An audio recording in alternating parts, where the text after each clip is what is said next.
Welcome back to That's Helpful with me, Ed Stott. Now, grief is one of those things that many of us still have no idea how to talk about. Whether we've lost someone or know someone who's lost someone, it can be very uncomfortable to know what to share, when, and even how to broach the subject. This struggle is one Cariad Lloyd knows well. After losing her dad at 15, she says she only really started to understand her grief when she was 34 and pregnant and decided to start her award-winning podcast, Griefcast. Running since 2016, the podcast has helped a whole host of people to process and verbalize their grief, and Cariad's book encompasses some of those lessons. She's a comedian and author of You Are Not Alone. Cariad, thank you so much for joining me. I'm really excited to talk to you about this. Oh, thank you so much for having me. It's a pleasure. It's such a joy because I always think it's really remarkable when you find somebody who has that incredible skill of taking something that scares the shit out of everyone and makes it very approachable and lovely and not depressing. And you absolutely have that. So thank you. In the podcast and in the book, you refer to yourself as being in the club and other people as being in the club. What is the club and how do you get in? Well, it's not one you want to join, so don't feel ideal, bad if you aren't in the club. So the club is something that I used to refer to, but actually very separately to me, lots of people refer to. And after my dad died, and I had a friend at school whose dad had also died, we would sort of call ourselves like the DDC, Dead Dad Club. And it would be like this idea that when you've had a huge grief, I sometimes use the phrase like a capital G grief, you kind of join this world where there's a before and after. There's like life where you thought you knew what sadness was, or you thought you knew what the worst thing that could happen to you was. And then grief happens and you're like, I was an idiot. I didn't really know what anything was. And that kind of entrance into a new world is the club, the grief club that, many people join, every single day. And as you said, you can be very personally affected, or someone you love can be affected, or someone in your family can be affected. It doesn't have to be, like directly connected to you. But obviously if it is, then you have a feeling that you're in a very different position to the rest of maybe your community or your culture, because it's like all of these people are living in a world where they seem fine or they seem happy, and you're standing from this grief place where you're like, how is everyone still shopping and having a burger and chatting on their phones? Like, why is the world not imploding, is how it feels when you first join the club. Absolutely. I think that's going to be so familiar for so many people. And so you started the podcast in 2016 when you were really very, very pregnant. Why then, do you think? Well, I'm not someone who does. I just do things, don't often think about them. And then later I'm like, why am I we're doing talking this? today and why I have this podcast. Exactly. Yeah, I'm sure you can relate. So I was pregnant, and I am foremost a comedian and actor. And I wasn't getting much work because I was pregnant, and it's quite hard to insure pregnant women on television shows. So people would say things like, oh, she's not quite right. Or what they meant was, she's pregnant. So I had a lot of downtime, and I had really bad morning sickness as well for weeks. So I had a lot of thinking time, I think. And it was an idea that had knocked around my head for ages of like, because I lost my dad, because my dad died when I was 15, I have been talking about grief for a very long time. And I've had lots of very deep, intense conversations with people about grief, often at a party or, like a barbecue, and being like, someone would be like, oh, sorry, my so-and-so died. Sorry. And I'd be like, oh, me too. Let's talk. And we would have these like really intense conversations. And then I'd walk away going, oh, I wish I could remember all of the things we said and all of the things, it's very helpful to talk to someone in the club. And I'd feel like, oh, it was so good to talk to someone who gets it. And so I'd had this idea of like, oh, wouldn't it be quite nice to record those conversations and own them, like so that you could go back to them and listen to them. And at 2016, at that time in London, particularly, loads of comedians were doing podcasts. Like it was just, there wasn't, oh my God, it's so different to now. You didn't have journalists doing podcasts, really. It was just comedians. It was like, it's a stupid thing to listen to stupid, funny things. And I was walking along the road and I thought, oh, if I had a podcast, it'd be about death. And I just laughed and I thought, oh, that's a terrible idea. And then I tried to stop thinking about it and I couldn't. It just kept knocking on my head of like, why don't you just do that? Why don't you do that? So I recorded 4 conversations over that year. And I was very lucky because I'm friends with some very brilliant comedians. So people like Adam Buxton and Sarah Pascoe and Jade Adams all agreed to speak to me. And then my daughter was 2 weeks late. And I thought, I know what I'll do. I'll learn how to edit a podcast and I'll put them out because I've got nothing else to do. So thanks to her, the Griefcast exists. Because if she'd come early, I don't think I would have got around to it. Wow, it's so incredible, isn't it? And so how did those conversations, because you say that you kind of did, even though you'd been talking about grief your entire life and you kind of lived obviously with this grief, you didn't really start to process it until later on. Why do you think that was? And what do you think switched that enabled you to be able to kind of work through it? Yeah, I mean, so I'm what I refer to as a TGC, a teenage grief club, teenage griever. Yeah. And that is quite a specific set of circumstances. So if you lose a parent, if a parent dies, I'm saying lose and die because you don't lose them, they die, but sometimes that can sound really abrupt. So some people are like, oh God, so if your parent dies when you're a teenager, it's a very unusual circumstance because you're not fully formed, you're not an adult and you're sort of in this in-between liminal space where you're not quite who you're going to be. And so what often happens with this is sort of, a known thing with teenagers is that they don't really talk about it.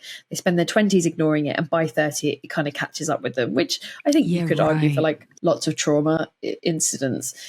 And I think, a death at that age is very traumatic because it's probably out of the order of things. Maybe the parent is young or you're young. It's not when people expect to join that club.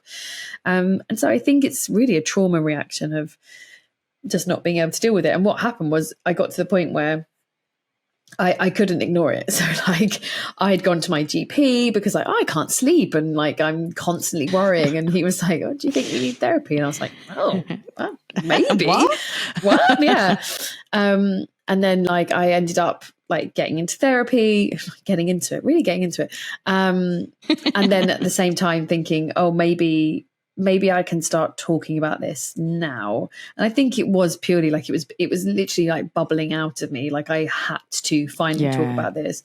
Whereas I hadn't really, lots of people who knew me then didn't know my dad was dead. I wouldn't bring it up particularly unless they were in the club. And I wouldn't have discussed it or anything. And just, I was very it's not a big deal. Everyone's dad dies, no big deal. Complete minimizing. So I think it just reached a point. A lot. Yeah, where my body was like, you have to talk about this. And that's why I started it. It was I wanted to talk about this subject and I wanted people who also wanted to talk about it, who were in the club and, were desperate to talk about it and desperate to say their person's name and desperate to have an hour where they didn't feel guilty about it or they didn't feel like they should change the subject. And so, yeah, that's where it came from.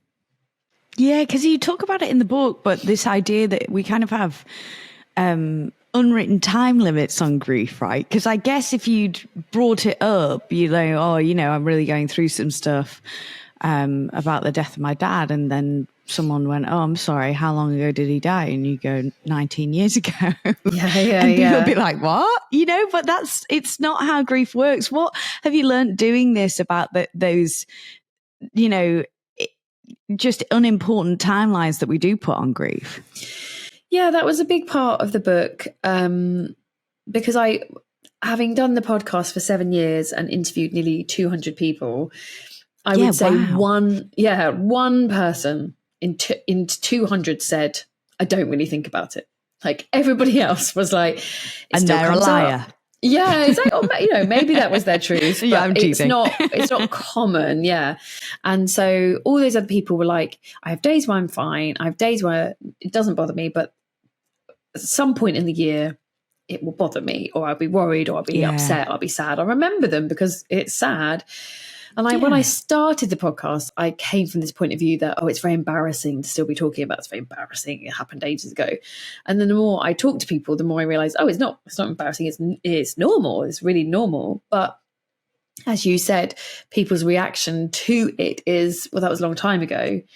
And when I started researching for the book, what I discovered was that, you have this idea of mourning limit, a time limit on mourning, and that is Victorian. That's the Victorian hangover. Yeah, right. They had very specific set times that you would be literally in mourning. You would wear black, you would have a black ribbon outside your door, like you would be expected to behave in a mournful way. And the Victorians had a time limit for every single death possible, like literally your second cousin's brother. They had, like, there's a book of etiquette would be like, oh, that's 2 days. Your second cousin's wife, that's a week. Like it's unbelievable how much they thought they could just fix it. Like, we've done it, guys. We've worked it out. This is how long it'll be. Yeah.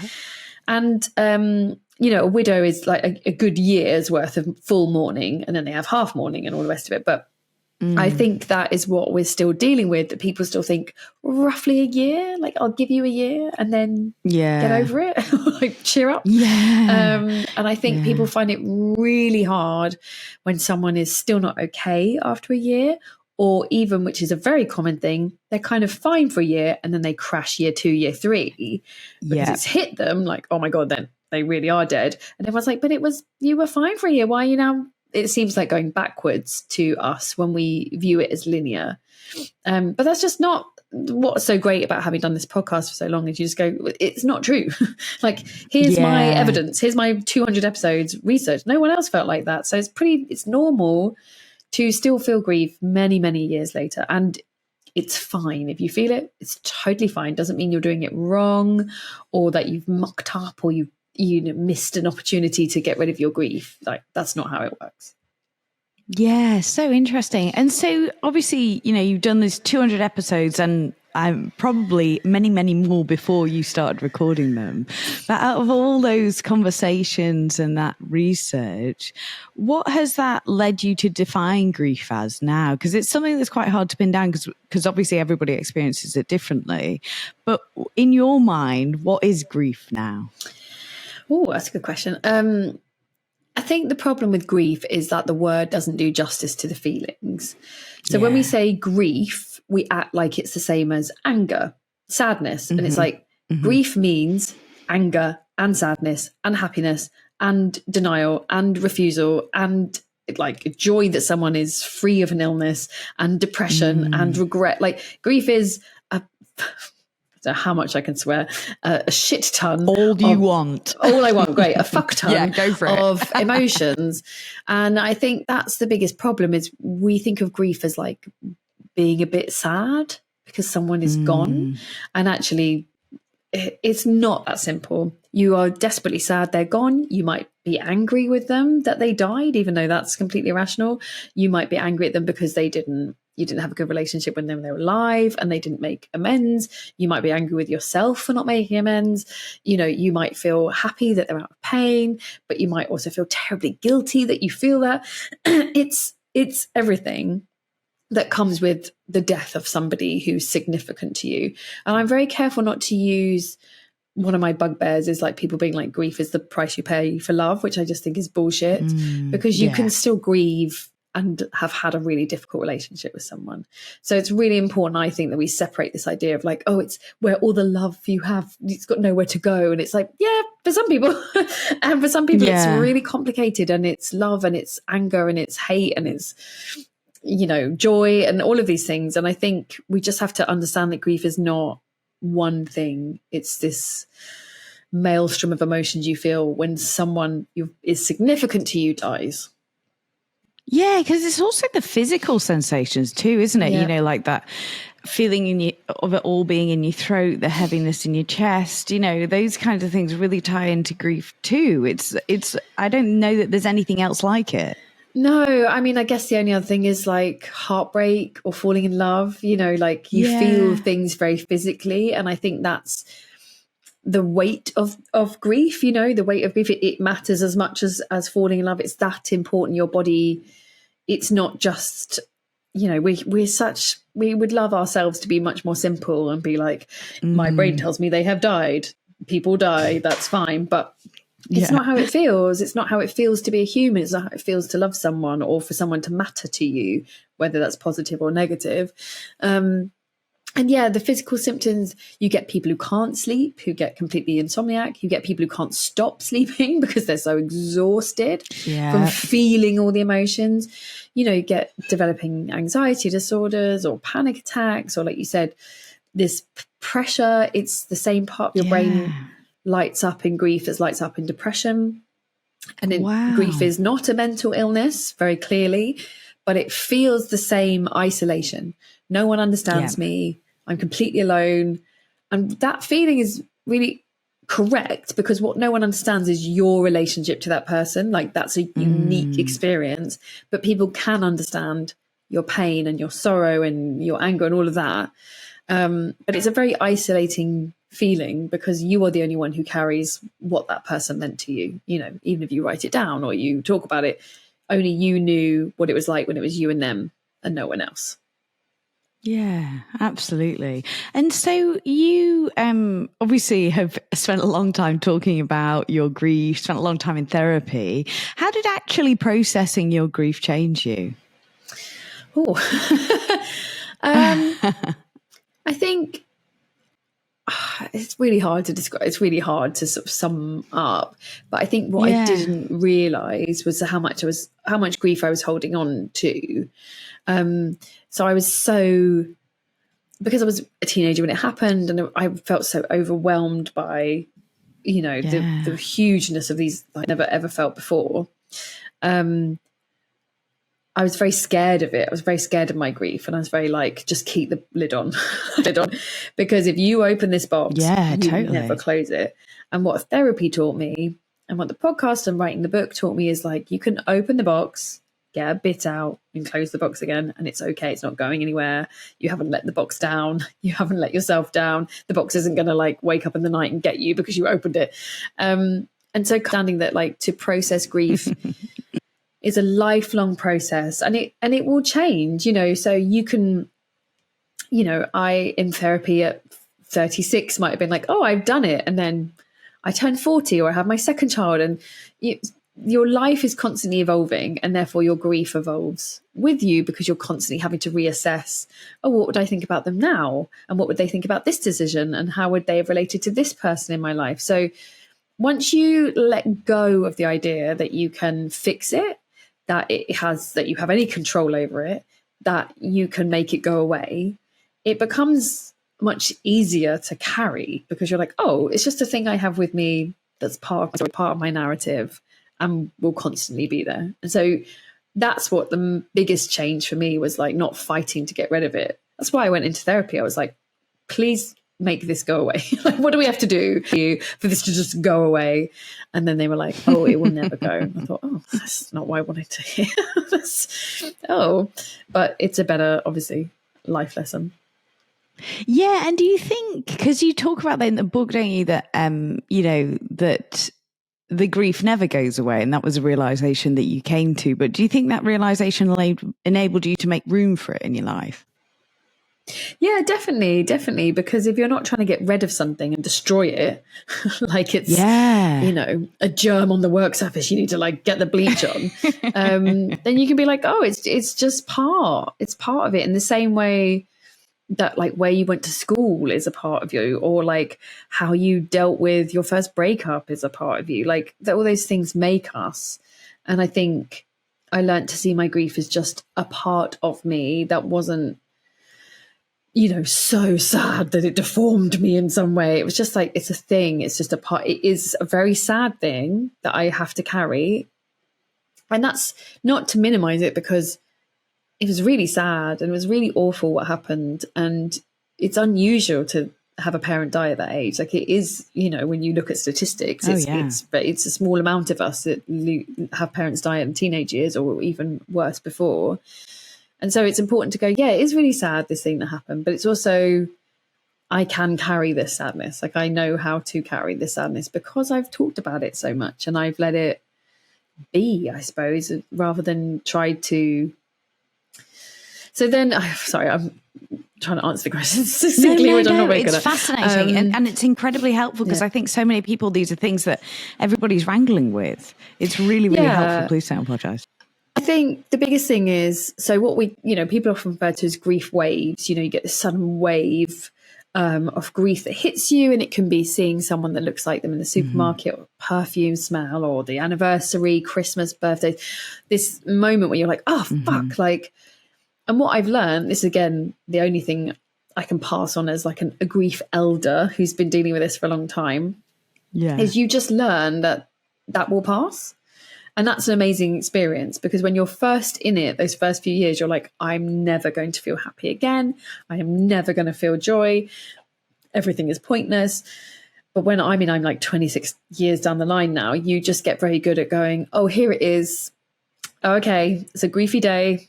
So no point trying to do anything not griefy. And I just lean into it these days, and I light a candle, I go for a walk, and it doesn't take so much of my life because I'm not fighting and being like, I'm going to be fine. This is fine. So I think that's such a good lesson for people to understand. Like, grief not going away isn't necessarily negative. It just means you have to, greet it every now and again. Hello, what do you want? And be kind to yourself and let yourself have those feelings, which is hard.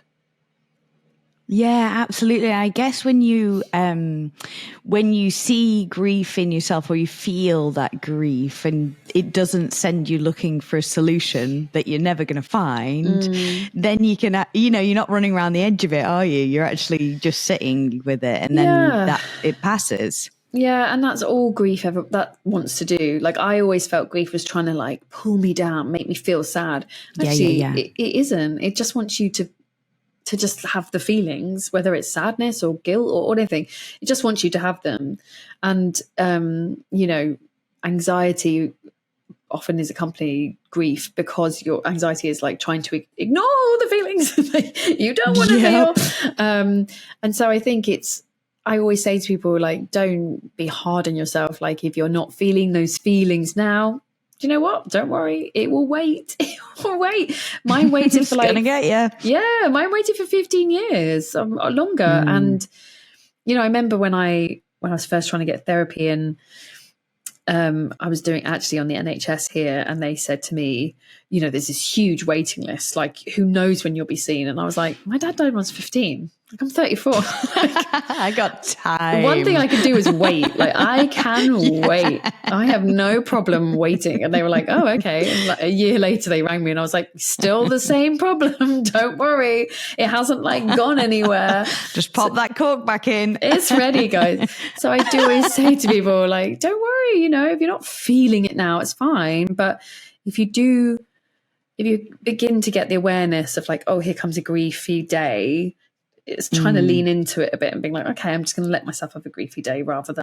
fight it. But yeah, it's a lifelong process. How wonderful. You get to spend the rest of your life figuring it out and changing it and forming different relationship with it. Like, you don't have to go, oh, I did it when I was 21 and now I regret maybe I didn't do it properly. It's like, you'll do it at 21, you'll do it at 41, you'll do it at 51.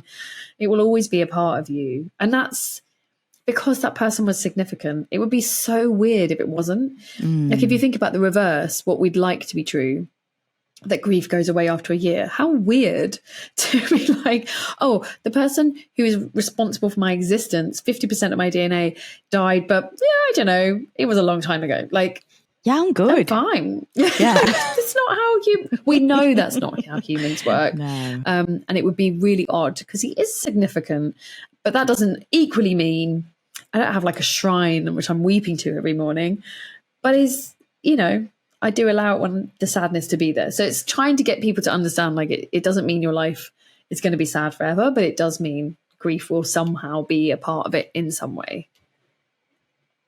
Yeah, fascinating, really fascinating.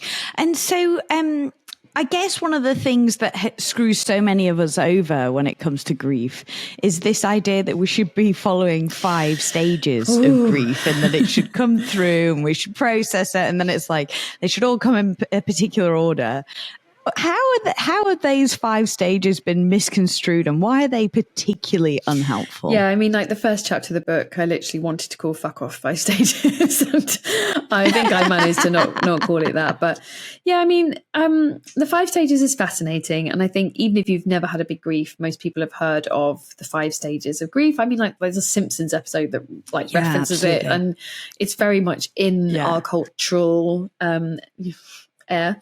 And so the 5 stages is the idea that you go through 5 distinct emotional stages after a death. So I can never remember them, but it's like, denial, acceptance, bargaining, depression. I've added acceptance in the middle, which is definitely not right. The other one. And you go through these to anger, depression, denial, bargaining, acceptance. And you go through them one by one, and then you reach acceptance. And I definitely, after my dad died, thought, oh, this is weird because I'm only angry. Like I'm only angry. That's strange. And I thought, oh, well, that's because I'm doing it wrong. I must have fucked up somewhere and not done something I'm supposed to have done. So I sort of kept that quiet to myself. I was ashamed. I was like, oh, don't tell anyone that you're like not doing this very well. And it wasn't until started speaking to people, and everyone I spoke to would be like, oh, I didn't really do the 5 stages. I didn't really feel like that worked for me. And I was like, okay, so it's all of us. It's all of us, which means it's not true. And I started for the book researching it, and then I discovered it was written by, it was invented by an amazing woman, Elizabeth Kubler-Ross, who's an amazing, amazing woman. She formed part of the hospice movement. She was working with people with HIV in the 80s before anyone was doing that work. So she's incredible. Wow. But in 1969, she writes this book called On Death and Dying. And the subtitle for that book is something mad, like what doctors, nurses and clergymen can learn from treating the terminally ill. So like it's an academic book really designed for people who work with people who are dying. She was working with people who were dying, and in America at that time they didn't tell people that they were dying. One, they didn't tell you had cancer. They'd say it's a malignancy, or if you were a woman they would tell your husband, not you. If you were a child, they wouldn't tell you. They would give you treatment that was, I just threw something off my hand. They would give you treatment to make you better, but it wasn't making you better. So people would be lying there going, that's weird, I don't feel better. And they'd be like, no, you give it more time. It's mad, absolutely mad. And it was all coming from a position of protection. These people are very ill, they can't cope with this information.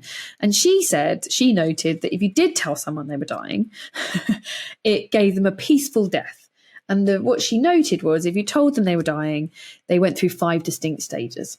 So they went through like the anger, I can't believe I'm dying, depression, oh my God, I'm dying, denial, no, I'm not really dying, bargaining, oh my God, if I pray enough, will I not die?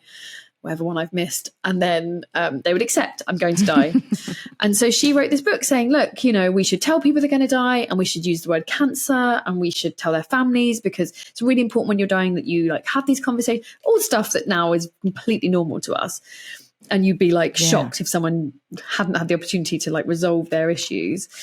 But she was the first person to say it. And somewhere, I do not know where, because I couldn't find it, the idea that this advice is for people who are dying became this is for people who are grieving, as if they were the same thing. They were just a homogenous group of death. But as you know, the thing about people who are dying is they die and like they're reaching an end. They're reaching this full stop where their life ends. But the thing is with people grieving is they have to carry on living. Like that's the painful bit. Like I have to carry on living even though they're not here and I'm in pain. And so it doesn't work for people grieving. It doesn't make any sense because you can't reach acceptance. You don't go through distinct stages. And, it might not even, to be fair, work for people who are dying. It's a very dated idea. And as I say in the book, you wouldn't take gender advice from 1969. You wouldn't take race advice from 1969. I don't think you should take grief advice from 1969. It doesn't make sense. And when I started looking into what modern grief psychotherapy says now, every single one of them is like, oh, it doesn't work. It doesn't work. It's really unhelpful. Yeah. It makes the griever feel guilty. It's one size fits all, and there's no proof, and there's no distinct, like no one feels this. But if you ask anyone on the street, oh, is the 5 stages real? They're like, oh, yeah, it's a thing that happens.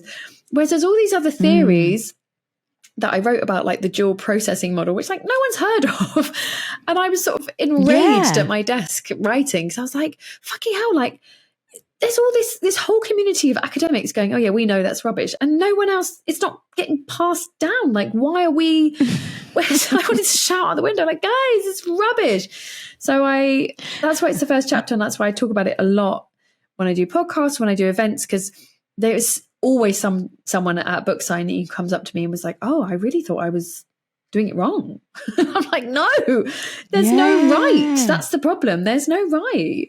So it's a massive misconception that hopefully is very slowly moving away from, although I'm not a full Swiftie, I like her. And somebody messaged me to say, oh, her new album is like in the 5 stages of grief. Like she's referencing them in the Tortured Poets. And I was like, you see, it keeps coming because it's a nice idea. It's a really nice idea. And it'd be great if it was true, but much the same, like grief takes a year. It's not.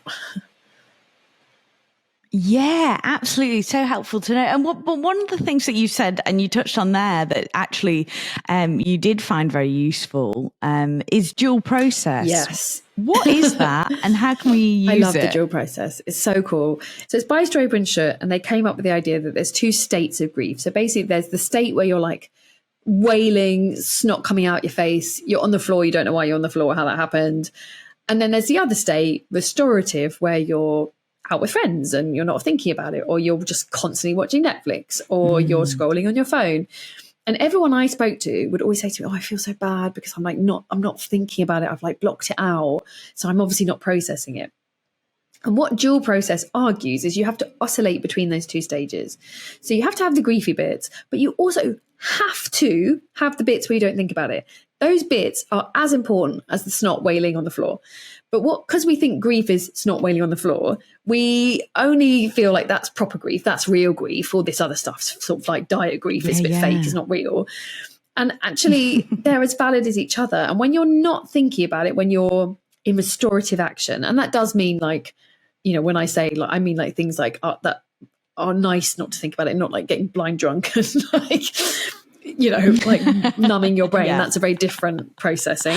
But if you're just like out with friends or you're watching a program and you suddenly think, oh my God, I haven't thought about it for 2 hours, whereas you've come from a world where you thought about it every single second. It's like that is the bit your brain needs to process. They are gone. They are dead. A human who I saw breathing is no longer breathing, which means they can't be here anymore, because just that is hard for our brains to cope with. That like, but I saw them, but they like, how do they stop being that? Yeah. So you need both states. You need snot wailing and you need Netflix. And when I read this theory, I was like, oh, that's great. Like that's what my grief looked like, oscillating between those 2 states constantly, feeling terrible. I was doing it so wrong. And if only I had known about dual processing, not 5 stages, instead I would have thought, oh yeah, this is really normal. I'm doing the bit where I forget about it for a bit and I'll go back to it. So I'm constantly shouting about dual processing because I'm like, if more people knew about this, I think they would feel a lot lighter and a lot less guilty about the way they're grieving, because it's complete. This is what you should be doing, And I say to people all the time as well, like, don't worry if you're having this bit where you're not thinking about it, because guess what? You'll get the snot wailing eventually. Like, it will come for you. So enjoy the bits where you're like, you know what? I've had 6 months, so I'm just not thinking about it. It will come. It's fine. Enjoy the happy days. Like, don't feel guilty. So many people feel so guilty about how they're grieving. Absolutely. And I guess like once you know that theory and the way that your brain's actually working, then like you say, you can just relax into those bits where you're not thinking about it and take that as a proper break. And not feel guilty or like you're doing something wrong, and just be like, this is the bit I need because I need to prep myself for the snot wailing, which is coming. So like, great, let's have some rest from that because it is going to come back.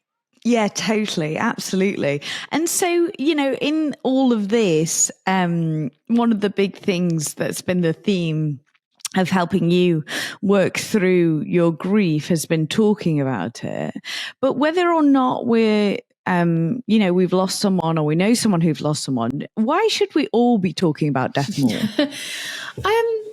I think it's very strange, having talked about it for so long. I'm obviously like very comfortable talking about grief and death, and whenever if I know someone that has a big loss, like I'll come round and I'm happy to sit and chat, and they'll always be like, oh, oh gosh, oh sorry, this, I'm about to say some stuff, really morbid stuff. And I'm like, it's fine. Like, I'm fine with it. And it's strange to me that we aren't just more practiced at talking about death, because it is the one thing that's going to happen. Like, I hate this podcast to like come towards the end of its conversation with like, you will die, but also you will die. So why aren't you prepared for that conversation? And I always say, like, not everybody buys a house, not everybody goes to university, not everybody drives a car, not everyone can swim. Like, those are very choices you make as a human, how to live your life. You have no choice in the death thing. Like, that's going to happen maybe to someone you love, or you, or, someone that you care about will experience it. So why wouldn't you talk about it more? Why wouldn't you understand or write a will or plan a funeral or have someone know what your wishes are? Because it's so guaranteed. And I look, I get, it's depressing or it's sad, but having lived through the experience of people not being prepared for a death and spoken to so many people, the kindest, most loving thing you can do for those you love is have these conversations, or at least begin them. I always say to people, if you have someone in your family who is older and you don't know how to talk about it, what music do they want at their funeral? It's such an easy conversation. Do they want to be buried or cremated? You're stepping it up. Is there anybody they definitely don't want at that funeral? Like, is there someone you do not know about who they're like, oh, if Uncle Keith comes, absolutely no way. Like, oh, I thought we were fine with Uncle Keith, but okay. Yeah. And then you get into bigger conversations of advanced care planning, which is something that's available here, of like, if you are in a vegetative state, do you want people to turn the machine off because you don't want to stay like that? Or are you someone who's like, do not turn the machine off, like, keep me going? So get your hands away from that switch. Like, it's so many conversations that we can start so simply, like, I'm a practiced speaker of death. And it is a language in the same way when you're learning a language, you don't go into, I'm going to have a chat about philosophy with this random French person. You're like, oh, je suis Cariad, j'habite à London. Like, you start small. You're allowed to start with like, hey, what music do you want? Do you want any music? Like, and I think just opening up this possibility in conversations that people will die and that's a real thing is going to be really helpful for when it does inevitably happen, because that's one of the biggest things I see so much is shock. It's shock. People have just never thought that their parent would die, or their friend. And they're like, how dare they? They never discussed that with me. You're like, they didn't have a choice, So I think it's really important for us to be a bit braver.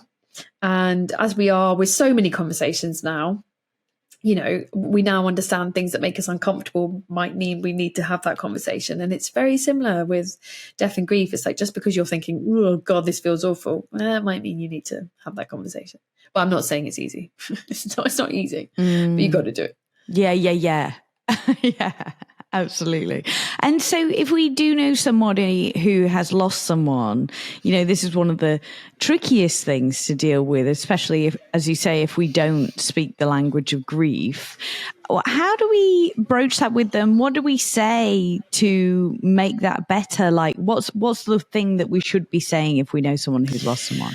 So it's a really interesting question. And I think something to zone in on is like what you said of like, make it better.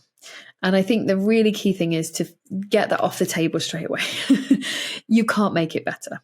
Yeah. No, but it's like good to say it because that's what everybody thinks. So it's just like, you can't make it better. Yeah. But what you can do is just be with someone while they go through something awful. And that's quite complicated because it's like, well, what does it mean to be with someone? And that can mean being there for conversations. It can mean being there for cheering up. It can mean just sitting in silence, but it's showing up again and again and again. And a big thing I have noticed with grief conversations is people try once and then they go, oh, well, I didn't do very well. I didn't do very well. So I wasn't very good. And so I'm never going to bring it up again. And I'm always like, so grief is a lifelong process. So you have your rest of your life to say to someone, oh, when your dad died, I was really shit. I'm so sorry. I just didn't know what to say. But I want you to know that I am aware I was shit. And I don't know how I make it better. I probably can't, but I just want you to know that if you ever want to talk about them or your memories of them, I would love to hear it. It's stuff like that, just like acknowledging that you might have said the wrong thing, or even if it's new and you haven't fucked up yet, you could say to someone, I do not know what to say to you, but I want you to know that whatever I can do, I will try to, but mainly I will stay and be here for those conversations. And if you need to talk to me, I will be there. And the other thing is practical stuff. You know, it's a bit like when someone's had a baby. I kind of think it's the same advice, like turn up, don't stay too long, wash up your mug, empty the bins, like bring something useful.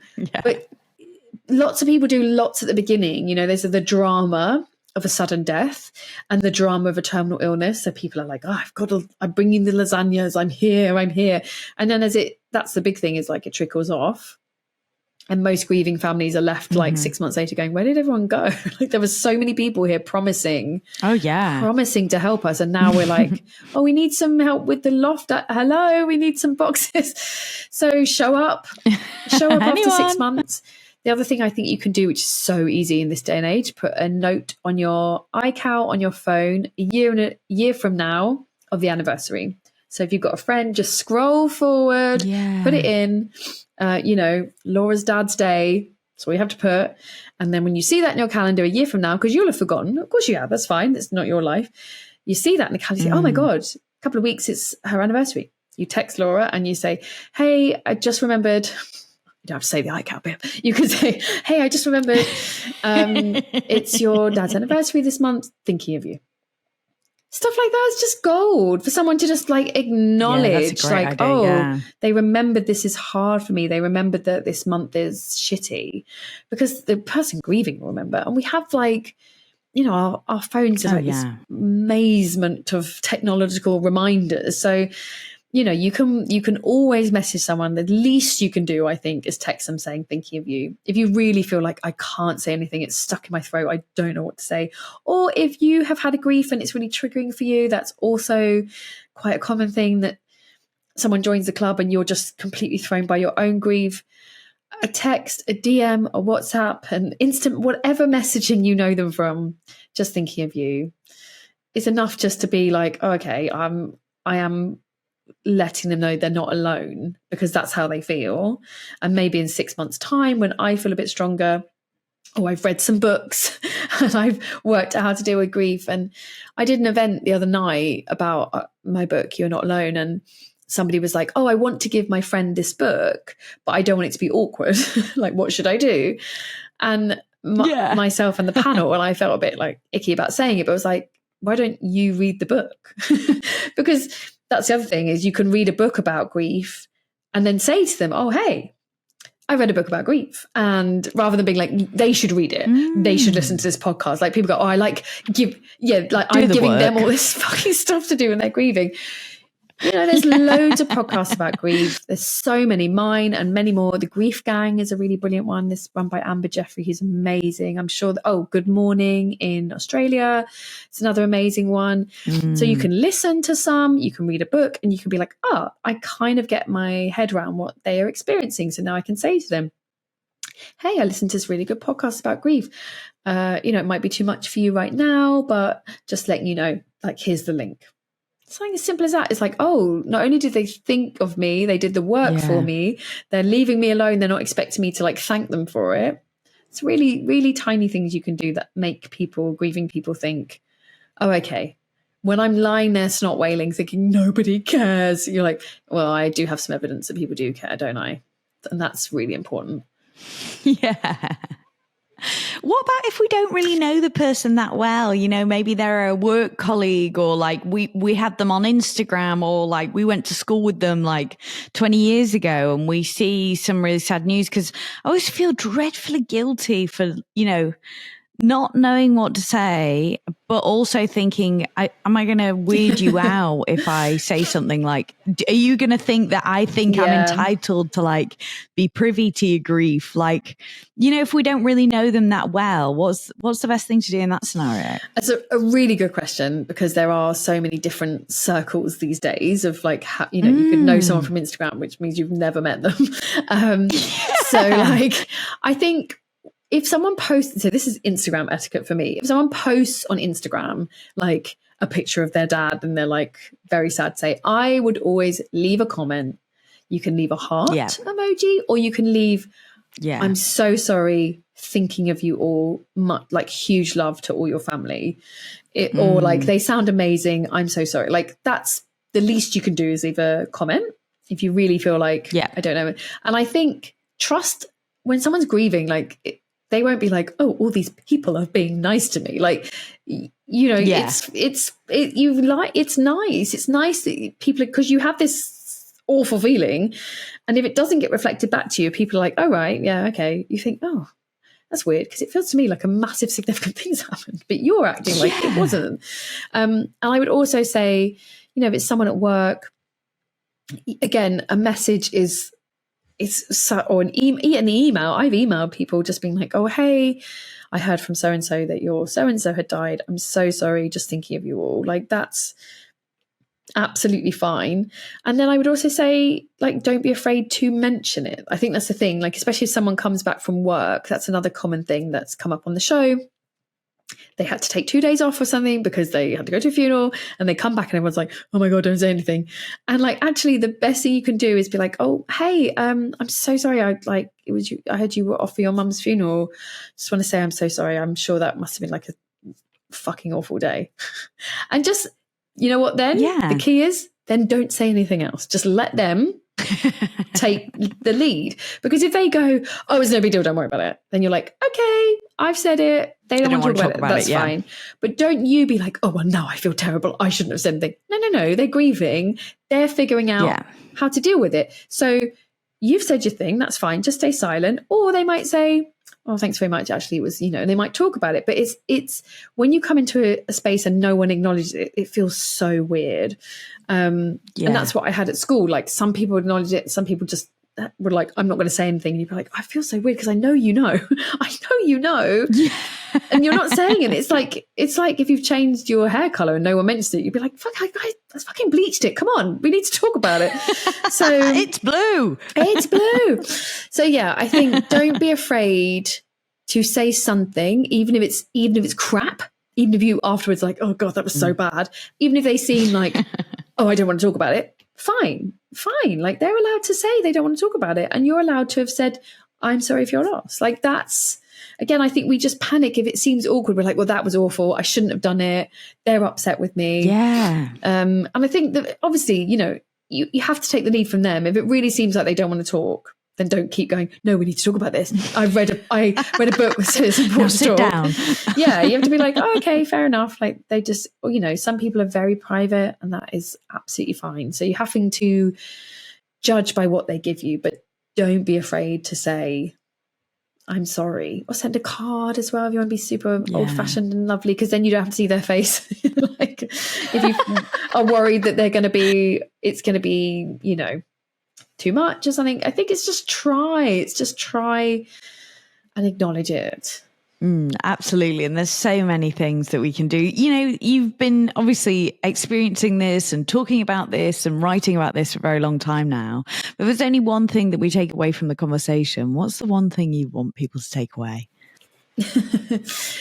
Oh, gosh, I think it would depend on the person. You know, if they are a griever, if they're in the club, I'd want them to take away that they're not doing grief wrong. Yeah. However they are doing it is their right way. There's no magic way to do it. Whatever works for you, as long as you are safe and other people are basically safe, it's okay. Like, don't think there's a magic way to do that. And if you're not in the club, although I would argue most people will have some connection to, you know what I mean? There's no one who's not really in the club. But if you consider yourself not to be deeply in the club, I would want you to take away that it's okay to talk about it, and it's okay to get it wrong and then try again. Like, don't be afraid to give it a go, see how it goes. Think to yourself, okay, well, I've learned, next time I'm going to do this. And yeah, don't be afraid. It doesn't have to be as terrifying as we make it out to be. Yeah, so true. Oh, it's so great to talk to you, Cariad. Thank you so much for sparing me the time. And you clearly learned so many incredible things and you're changing so many people's perceptions on grief and death. So thank you. I really appreciate it. Oh, thank you so much. Honestly, it's an honour and a pleasure to talk about it. So thank you. Oh, it is an absolute privilege. Cariad's book is called You Are Not Alone and her podcast is Griefcast. I'm going to put links in the show notes so you guys can check that out. Because as Cariad said, even just sending the link to this podcast to someone might be incredibly helpful.